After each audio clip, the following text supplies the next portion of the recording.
questions. Um, Even the brain basis at this point is sort of less central to my work Yeah. than understanding just if there are benefits and how to benefit people the Yeah. most from this work. There are Sure. aspects of what my lab does that's very interested in brain function, but it's really on the level of understanding the nature of how mental states proliferate. So gets into a little bit of an esoteric sort of Buddhist terrain of the contingent nature of reality. And if one Hmm. moment in time really sets the stage for the next moment in time, and what happens in moment, n plus one is really determined by what just happened a moment ago. How does it look like? How does that look in the brain? And what we realize is the brain too is sort of a contingent organ, and we do this using EEG. So we're not just looking at like larger time windows. We're looking at these thousands of seconds, something called microstates. And what we see is that microstates actually have this sort of contingent nature. So I'm very interested in that aspect of it, but it has to do more with mind wandering and attention, more so than its hemispheric nature. And what that I mean, that's really piqued my interest. What you just said about this contingent reality of the brain.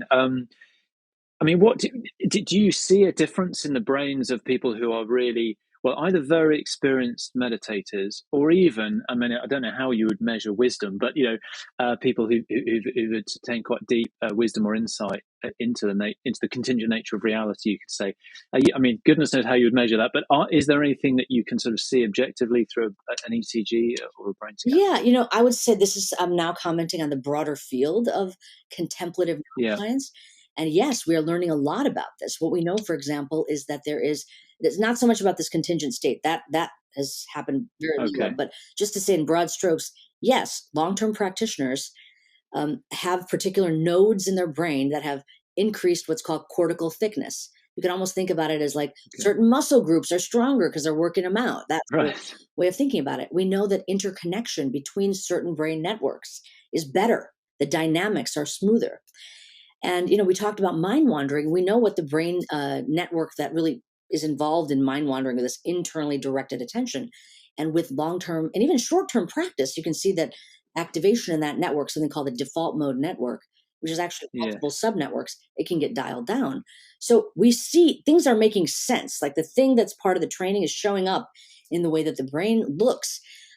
This question that I'm talking about really is not even about contemplative training. It's about just the nature of how the brain operates. So if you know that there's a particular microstate, configuration of neurons that are showing you, there's stability, almost a mind moment, if you will.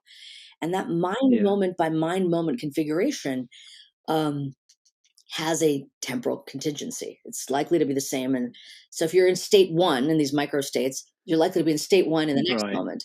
And the chances of you flipping to a different state are lower than you staying in the same state. And flipping to Right. certain Right. specific states is even lower. So, like to go from a very focused state to a completely open state, very unlikely. Ah, right. So you Yeah. might go from Yeah. Yeah. focused to a Yeah. little less focused, but going from focused to totally unconstrained, very unlikely. So this is how I think it actually relates to some very interesting Buddhist concepts of even what it means to have long-term practice in terms of your tethering to mental contingency. So, for example, if you think about what, I'm now totally speculating, but if you think about what enlightenment is, to be Mm, truly free, mm, what does that look like in terms of a brain configuration? One hypothesis may be you don't need to have those contingencies. You can go from state highly mm. focused to totally not focused.